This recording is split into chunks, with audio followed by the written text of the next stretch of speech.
দিনাজপুরের বিরলে ভবেশ চন্দ্র রায়ের অসুস্থতার কারণে মৃত্যু হয়েছে বলে জানিয়েছে পুলিশ।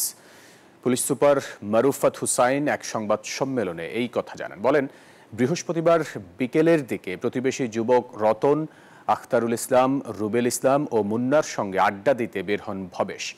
সন্ধ্যায় তারা চা সিগারেট খায়, তবে চা সিগারেটের সঙ্গে মাত্রাতিরিক্ত খয়ের চুন ও কাঁচা সুপারি খাওয়ায় ভবেশ অসুস্থ হয়ে পড়েন।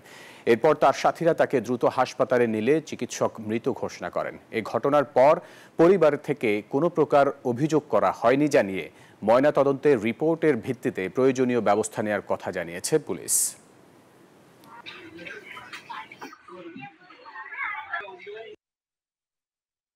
খয়ের চুন ও কাঁচা সুপারি দিয়ে আমার কাছ থেকে পান নিয়েছিল। পান খাওয়ার এক পর্যায়ে ভিকটিম পানের দোকানের সামনে হাটখোলার একটি ঘরের খুঁটিতে হেলান দিয়ে বসে পড়ে।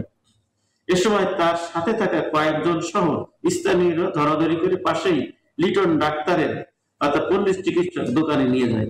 পরে তার সাথে থাকা অন্যান্যরা ভ্যানে তুলে মেডিকেলে নিয়ে যায়। সেখানে কর্তব্যরত চিকিৎসক ইসিজি পরীক্ষা করে ভবেশকে মৃত্যু ঘোষণা করলে ভবেশকে নিয়ে বাড়িতে আসেন স্বজনরা।